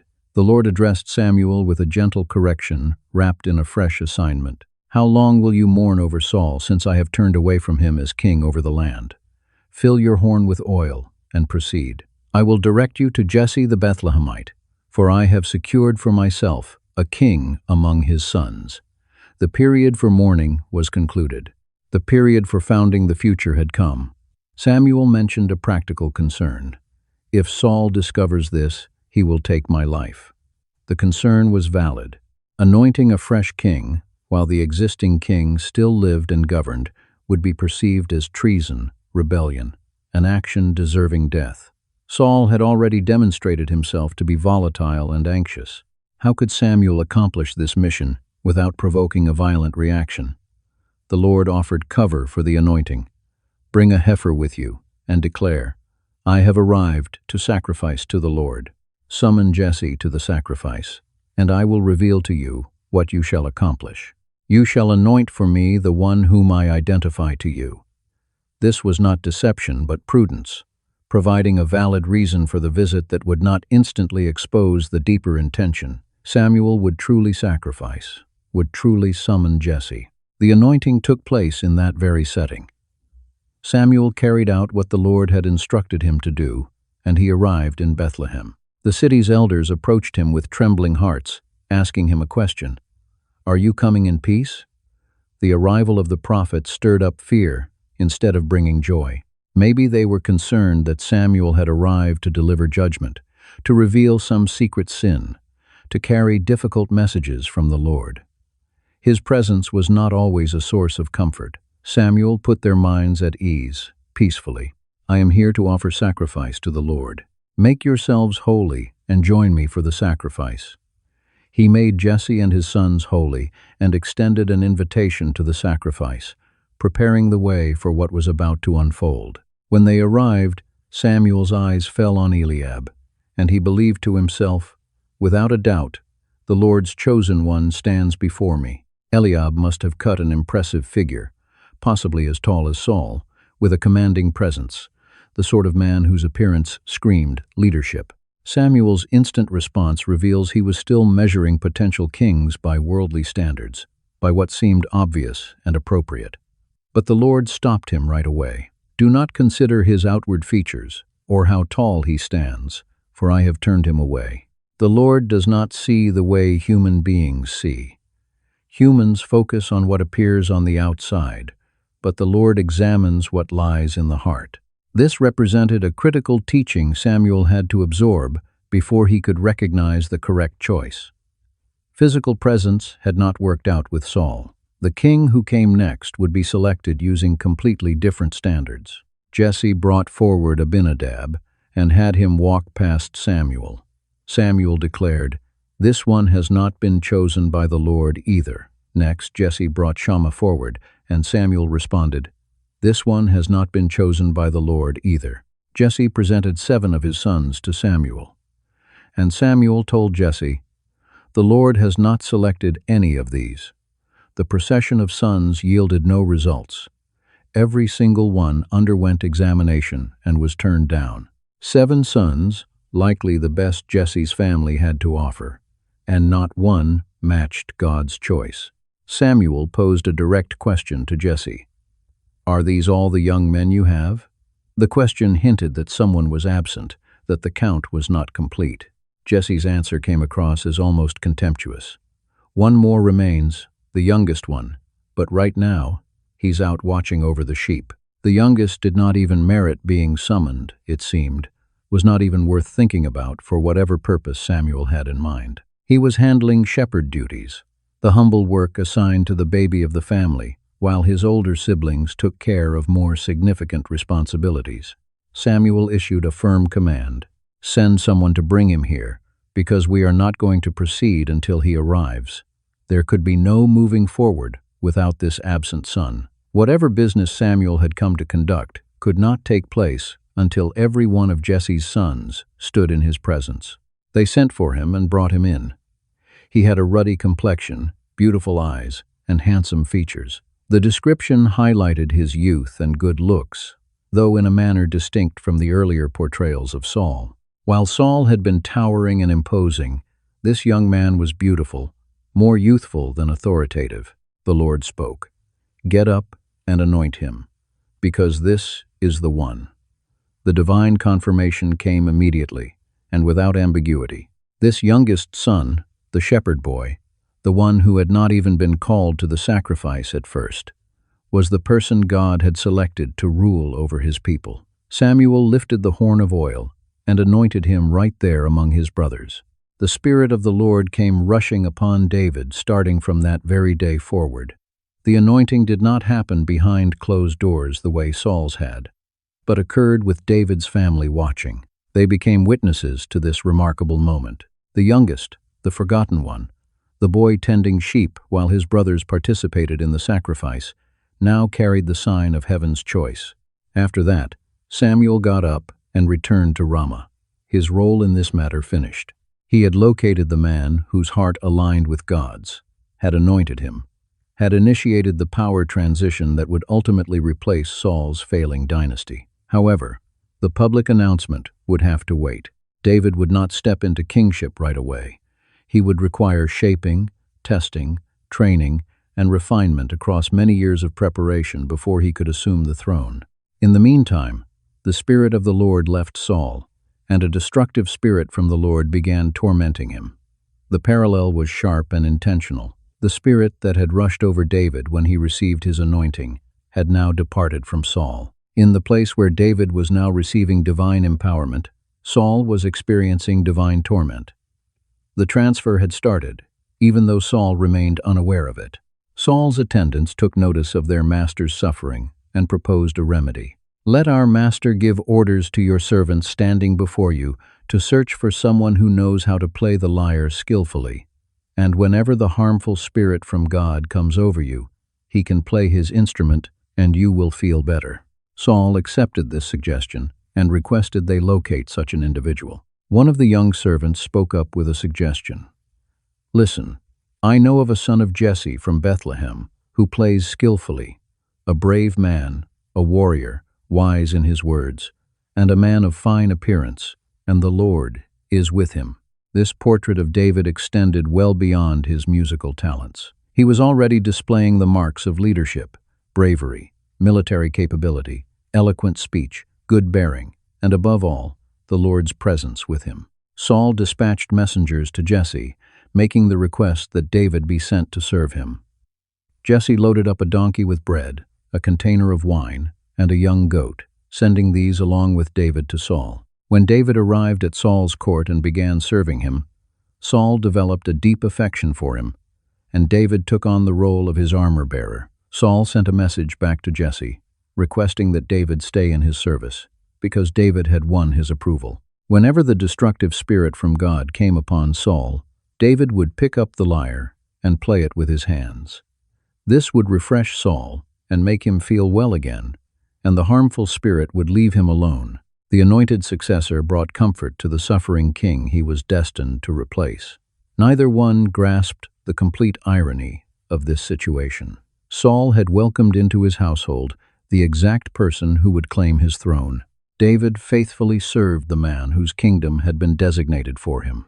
The shepherd boy had been discovered, anointed, and positioned exactly where he needed to be. He would invest years within Saul's court, absorbing lessons in governance and military strategy, building experience and establishing his name. All of this, while the king he served became more and more unstable, and the spirit dwelling within him became more and more obvious. The shift in power would be neither smooth nor rapid, but it had already begun in a field outside Bethlehem, when oil was poured over the head of the youngest son, the one who had been watching sheep while his brothers went to the sacrifice. God had turned away from the tall and commanding and picked the young and beautiful instead. He had overlooked the apparent choices and chosen the one nobody had considered.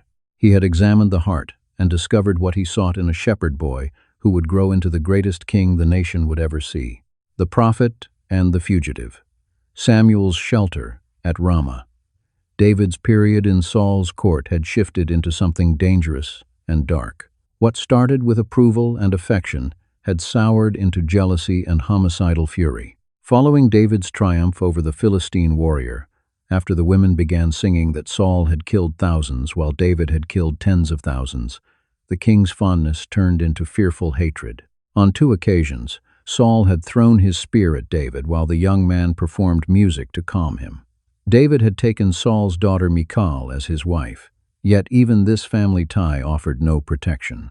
The king, who ought to have served as a father figure and guide, had turned into a hunter, with David as his quarry. The circumstances became more and more dire. Saul gave orders to his son Jonathan and all his attendants to kill David. Jonathan, connected to David through covenant friendship, gave him warning and assisted in his escape. Michal, Saul's own daughter, helped David climb out through a window and positioned an idol in his bed to create a delay.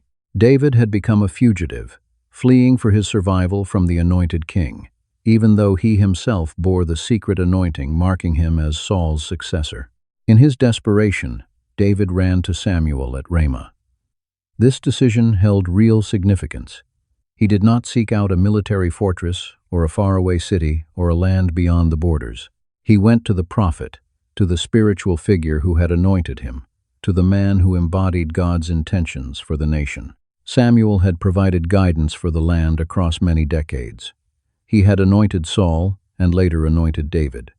If anyone could offer refuge and counsel in this terrible situation, it was Samuel. David recounted to Samuel everything that Saul had inflicted on him, laying out the jealousy, the murder attempts, the impossible circumstances of being pursued by the very king he had loyally served. Samuel took it all in, and afterward he and David traveled together and remained at Naioth. This appeared to be a residence or settlement connected with the prophetic communities Samuel had founded, a location where individuals studying prophetic ministry resided and received training. When word reached Saul that David was at Naioth in Rama, he dispatched messengers to seize him. The king had no intention of allowing his target to slip away simply because he had sought sanctuary with the prophet. Saul's fixation overruled whatever respect he might have maintained for Samuel's role or standing. The messengers arrived at Naioth and witnessed the gathering of prophets engaged in prophesying, with Samuel presiding over them. Then the Spirit of God fell upon the messengers of Saul, and they began prophesying as well. This represented an extraordinary divine action. Men dispatched to arrest David found themselves swept up in prophetic worship instead, unable to carry out their assignment because the Spirit seized them and completely redirected what they were doing. When Saul received news of what had transpired, he sent additional messengers, and they prophesied too. He dispatched messengers yet a third time, and they prophesied as well. 3 different groups, 3 matching outcomes. Every time, the men sent to capture David were overtaken by the Spirit and started prophesying instead of completing their mission. The recurring pattern indicated that God himself was shielding David, that the anointing resting on his life formed a kind of barrier that Saul's servants could not break through. At last, Saul traveled there in person to Rama. If his messengers were incapable of getting the job done, he would handle it himself. He arrived at the large well, located in Secu, and inquired about the whereabouts of Samuel and David. Someone informed him they were at Naioth in Rama. He headed in that direction. But as he made his way toward Naioth, the Spirit of God came over him as well, and he continued on, prophesying as he walked, until he reached Naioth in Rama. What took place next was both degrading and illuminating. Saul tore off his royal garments and prophesied in Samuel's presence, and lay there naked for the entire day and the entire night. The king, who had arrived intending to arrest his opponent, instead found himself overwhelmed by the very spirit he had forfeited, stripped of his royal status, brought down to lying on the ground in prophetic ecstasy beyond his control. As a result, people said, "Is Saul also among the prophets?" The ancient saying took on fresh significance. The first time this question had been raised, it was when Saul had just been anointed and the Spirit had rushed over him. That had served as evidence of blessing, of divine enablement. Now the question carried a different meaning.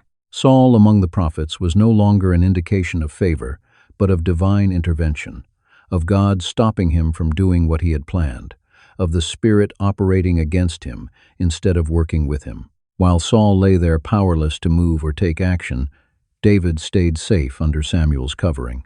The prophet had transformed into a protector, Naioth into a place of refuge. The community of prophets functioned as inadvertent guardians, their worship forming a zone where Saul's violent intentions could find no fulfillment. This encounter at Rama revealed several vital truths. First, God's protection surrounding his anointed one was genuine and operating. David carried a divine assignment, and until that assignment reached completion, no earthly force could end it prematurely. Second, Samuel's influence remained substantial even as he advanced in years. The prophet could still offer sanctuary and direction in the middle of political turmoil. Third, Saul's spiritual state had declined to the degree where even the Spirit's brief presence failed to restore him to obedience, serving only to block him from carrying out his murderous plans. The incident also underscored the impossible situation David found himself in. He was the anointed king, unable to take the throne. He was the dedicated servant being hunted by the master he had faithfully obeyed. He was the man whose heart sought after God, running for his life from the man God had cast aside. Finding refuge with Samuel gave David the chance to reconnect with the origin of his calling, to receive reminders that his anointing was authentic and that God's plans would come to pass regardless of current troubles. Samuel's function as guardian was limited in duration. He could not provide shelter for David indefinitely, could not solve the basic conflict between these two anointed individuals. But he could create a breathing room, a window of safety, a reminder of divine reliability amid human betrayal. The aging prophet used what influence he still possessed to protect the young king in waiting, serving as a connection between what had been and what was yet to come. When Saul eventually emerged from his prophetic state and went back to his palace, David had to continue on. He could not remain at Rama permanently. The years of running, hiding, gathering followers around him, and discovering how to lead from exile were only just starting. But the time spent with Samuel at Naioth had strengthened something fundamental. David was not isolated, not deserted, not overlooked. The God who had anointed him when he was a shepherd boy remained with him now as a fugitive, still shielding him through prophetic intervention, still advancing the purposes spoken when oil was poured over his head in Bethlehem. Samuel had completed his function as guardian and reminder. David would need to navigate the challenging road ahead without the prophet's direct involvement.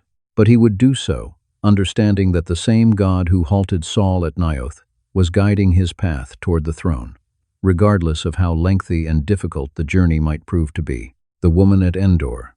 Samuel's message from beyond.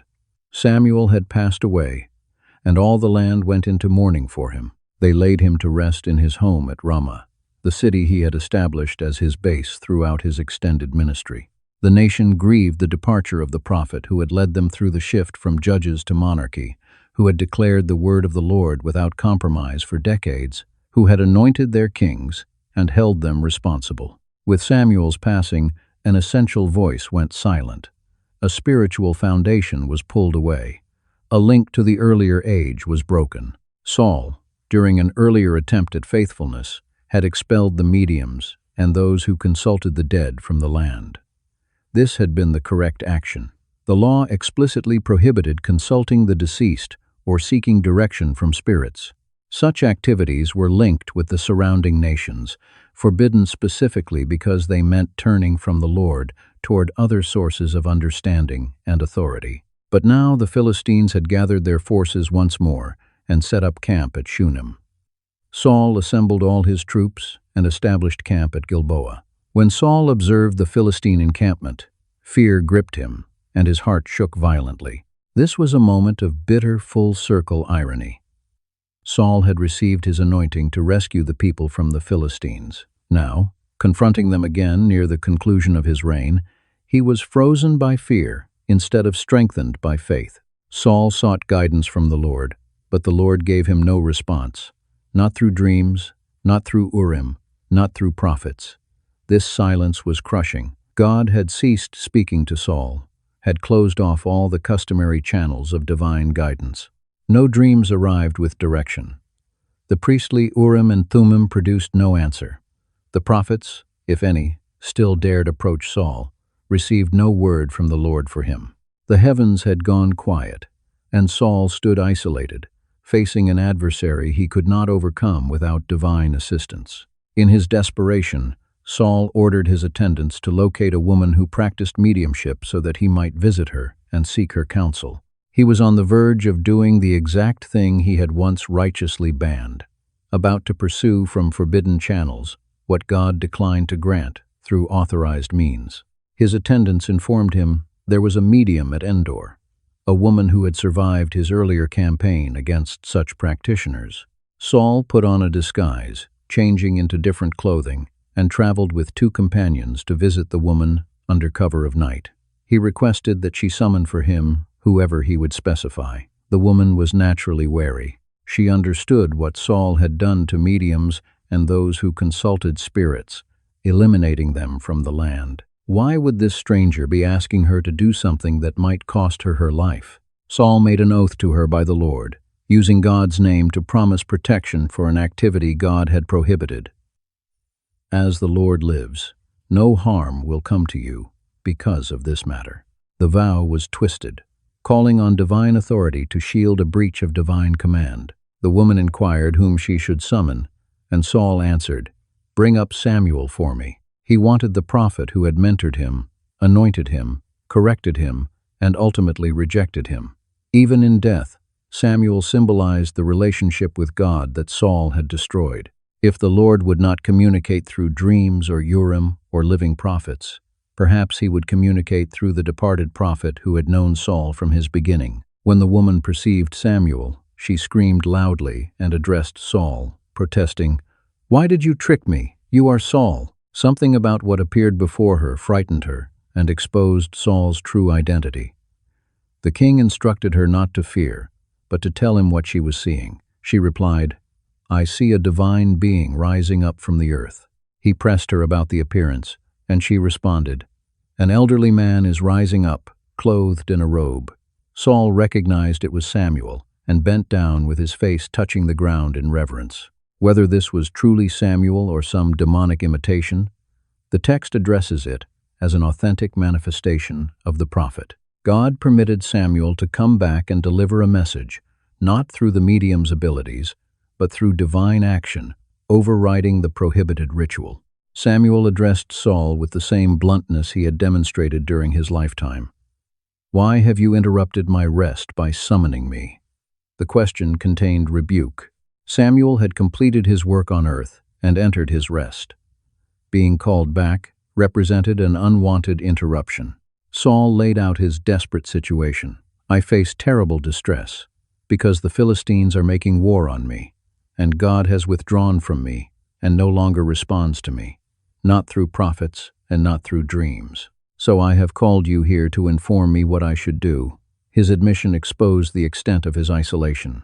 God had turned his back. No guidance was forthcoming. He stood alone before destruction and had nowhere left to turn except to what was forbidden. Samuel's reply was cutting. "Why are you asking me, then, since the Lord has abandoned you and turned into your adversary?" The reasoning was harsh. If God had stopped communicating with Saul, why would he communicate through Samuel now? If God had become Saul's opponent, what reassurance could Samuel provide? Then Samuel brought up the earlier prophecy. "The Lord has accomplished what he declared through me. The Lord has ripped the kingdom from your grasp and handed it to your neighbor, to David, because you failed to obey the Lord's voice and did not execute his burning anger against Amalek. For this reason, the Lord has brought this upon you today." Everything unfolding now was the realization of what Samuel had announced years earlier. The kingdom stripped away, transferred to David, all stemming from disobedience concerning Amalek. But Samuel was not done. He delivered new and horrifying information. "Furthermore, the Lord will hand over the armies of the land to the Philistines as well, and tomorrow you and your sons will join me. The Lord will surrender the forces of the land to the Philistines." This was a death pronouncement delivered with prophetic certainty. Tomorrow Saul would die. His sons would die alongside him. The entire army would suffer defeat. The dynasty would terminate not slowly but disastrously, all in one single day of calamity. Saul collapsed immediately, his full length stretched out on the ground, overcome with terror because of Samuel's words. No strength remained in him, because he had consumed nothing the entire day and the entire night. The burden of the prophecy overwhelmed him. Tomorrow he would be among the dead. Tomorrow his sons would accompany him. Tomorrow everything would conclude in defeat and death. The woman approached Saul and observed that he was utterly terrified. She pressed him to eat something, to gain some strength before confronting what was approaching. Initially he declined, but his attendants together with the woman continued urging him, and he yielded to their appeals. He rose from the ground and seated himself on the bed. The woman hurriedly prepared a meal, and he and his attendants ate. Afterward they got up and departed that night, going back to face the battle and the fate Samuel had declared. This scene at Endor represents one of the bleakest episodes in Saul's troubled kingship. He had sunk to seeking forbidden sources because God refused to address him through legitimate channels. The irony cut deep. God would not respond to Saul's prayers, yet he allowed Samuel to appear and pronounce a message of total doom. The consultation Saul hoped would offer a path forward instead verified there was no path forward, only the ending he had been moving toward throughout his reign of disobedience. Samuel's appearance after death proved that even the grave could not silence the prophetic declaration. The message he conveyed from beyond remained aligned with everything he had spoken while alive. Disobedience carries consequences. Kings who are rejected forfeit their kingdoms, and God's intentions will be realized whether humans cooperate or not. Saul would die, his sons would die, but the kingdom would continue under David, the man whose heart pursued God, the one Samuel had anointed in Bethlehem. The following day, the Philistines engaged the forces in battle, and the men retreated before them and fell dead on Mount Gilboa. The Philistines caught up with Saul and his sons, and they killed Jonathan and Abinadab and Malchishua, the sons of Saul. The battle intensified around Saul, and the archers located him, and he sustained severe wounds. Rather than face capture and mistreatment by the Philistines, Saul threw himself on his own sword and died. Everything unfolded precisely as Samuel had prophesied from beyond death.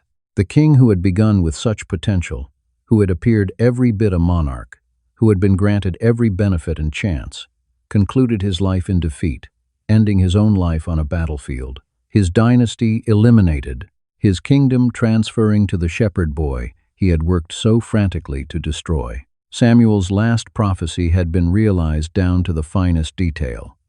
The prophet's voice, even from the other side of death, spoke truth that could not be evaded or altered. The legacy of the seer, from judge to maker of kings. Samuel's lifetime stretched across one of the most critical transitions in the history of the covenant people. He entered the world at the conclusion of the judges' era, when the priesthood had crumbled and the nation wandered without clear direction. He departed with the monarchy in place but struggling, having witnessed the rise and rejection of one king and the anointing of another, who would establish the benchmark against which all subsequent kings would be evaluated. His arrival was signaled by his mother's urgent prayer and sacrificial promise. Hannah had pledged her miracle child back to the Lord before his conception, and she honored that commitment, delivering young Samuel to the tabernacle at Shiloh to minister there for his entire life. That childhood consecration influenced everything that came after. Samuel matured in God's presence, literally sleeping beside the ark, absorbing the law and the sacred teachings, observing both the splendor of the tabernacle and the moral decay of those who ministered there.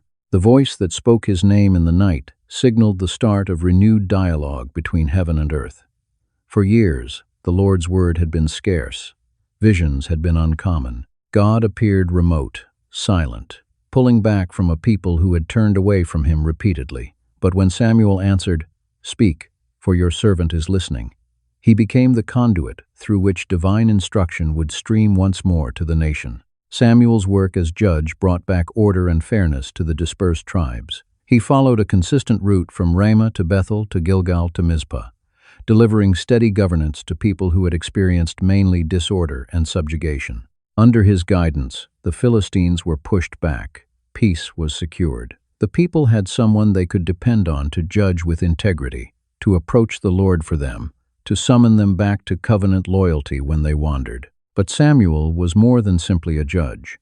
He operated as prophet, the voice for God, the individual who received divine messages and delivered them faithfully to the people. He founded schools for prophets, establishing training communities of young men in worship and in speaking for God, building a legacy that would extend beyond his own lifetime and supply spiritual leadership for future generations. He also carried out priestly duties, presenting sacrifices and interceding for the people, despite not descending from Aaron's line. The priesthood had collapsed so thoroughly under Eli and his sons that Samuel assumed that responsibility out of necessity, preserving the sacrificial system and the bond between the people and their God. Even when the official priestly structure existed in disarray, the request for a king represented a pivotal moment both for the nation and for Samuel personally. The elders' appeal signified a rejection not of Samuel himself, but of the theocratic arrangement he represented. They desired to resemble the neighboring nations, to possess a visible monarch who would command them in warfare and supply the kind of centralized power they witnessed functioning elsewhere. Samuel understood this for what it truly was: a rejection of God's direct rule, a shift away from what distinguished them among the nations. Yet Samuel managed this transition with notable grace. He cautioned the people explicitly about the price monarchy would exact from them. But when they persisted, and God directed him to grant their wish, Samuel complied. He located Saul, anointed him in private, arranged his public selection, and attempted to mentor him in the practices of faithful leadership. When Saul failed the tests God placed before him, Samuel announced the divine rejection with sorrow, but without wavering. To obey is superior to sacrifice. The Lord has rejected you from serving as king. Then followed the secret anointing in Bethlehem, arguably Samuel's most significant deed. Led by God, he looked beyond all of Jesse's striking older sons to discover the youngest watching sheep. He poured oil over David's head and initiated a dynasty that would endure for centuries, that would generate the lineage through which the ultimate king would one day emerge. Samuel examined the heart as God instructed, and what he discovered in the shepherd boy was someone who, despite future mistakes, would stay fundamentally directed toward God, in ways Saul never managed. Samuel's sheltering of David at Naioth showed that even in advanced age, the prophet maintained considerable authority and spiritual strength. When Saul's messengers, and eventually Saul himself, arrived to capture David, the Spirit overwhelmed them, and they prophesied instead. The community of prophets Samuel had created became a haven, and the prophet's presence functioned as a defense. Even beyond the grave, Samuel's voice retained authority. When Saul, frantic and forsaken by God, sought a medium to summon the prophet back, Samuel materialized and issued one final prophecy of destruction. "Tomorrow you and your sons will be with me." The words spoken through Samuel, whether during life or after it, demonstrated complete reliability. Every prediction materialized. Every warning proved accurate. Every commitment was honored. Samuel's legacy operated on multiple levels. He served as the connection from the chaotic judges period to the instituted monarchy. He was the reliable prophet who declared truth to those in authority, who anointed kings and demanded their accountability, who valued obedience to God above personal ease or political calculation. He was the circuit-traveling judge who delivered justice to the scattered tribes, who journeyed regularly to serve the people instead of demanding they travel to him. He created structures of prophetic ministry that would persist long after his passing.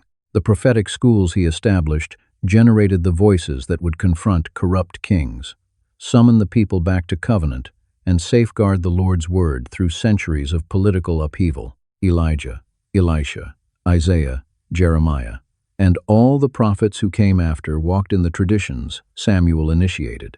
He discovered and anointed David, the man whose heart pursued God, whose kingdom would become the standard for all future aspirations. Every righteous king would be compared to David. Every prophetic vision of a coming leader would pull from the promises given to David's descendants. And that lineage would ultimately bring forth the one who would complete everything the monarchy was intended to represent: the King of Kings, who would rule not merely over one nation, but over all of creation. Samuel's narrative shows what faithfulness appears like across a lifetime of ministry. From the child who recognized God's voice in the darkness to the elderly prophet who anointed the shepherd king, Samuel persistently selected obedience above ease, truth above acceptance, divine guidance above human reasoning. He mourned when he needed to declare judgment, yet he declared it. He cared for Saul, even while announcing God's rejection of him. He shielded David, even at personal cost. The nation transformed dramatically during Samuel's years. When he was born, they possessed no king, no consolidated leadership, only corrupt priests and repeating patterns of oppression and deliverance. When he died, they had an established monarchy, organized armies, a recognized position among the nations. Samuel directed that transformation, influenced it, worked to guarantee it would be anchored in covenant faithfulness instead of simple political pragmatism. His life validated that one individual completely surrendered to God's purposes can influence a nation's destiny. Hannah's prayer and promise brought forth a son who became the turning point between eras, the prophet who spoke when God seemed unreachable, the judge who created order from confusion, the kingmaker who examined hearts instead of exteriors, and discovered the shepherd boy who would become the nation's greatest king. Samuel's voice has fallen silent now. His circuit-traveling ministry has ended, his prophetic schools carrying on without him. But the influence of his faithful life resonates through the ages. The monarchy he instituted with such careful warnings and such explicit conditions became the structure through which God continued working with his people. The David he anointed became the exemplar king. And from David's descendants came the ultimate realization of every promise Samuel ever declared. From the barren woman's promise to the prophecy delivered after death, from the child resting near the ark to the elderly prophet sheltering the fugitive king, Samuel's narrative is the account of a life entirely dedicated to hearing and following God's voice. He witnessed David's ascension. He oversaw the shift from judges to kings. He proclaimed truth in an era of moral failure and preserved integrity in an age of moral compromise. The legacy of the seer persists not in physical monuments or military conquests, but in the model of faithfulness he created, in the king he recognized, and in the prophetic tradition he launched. He was the prophet who perceived what others overlooked, who heard what others failed to hear, who connected what had been with what was coming, and who accomplished it all with steadfast dedication to the God who had spoken his name in the darkness when he was simply a child lying beside the ark.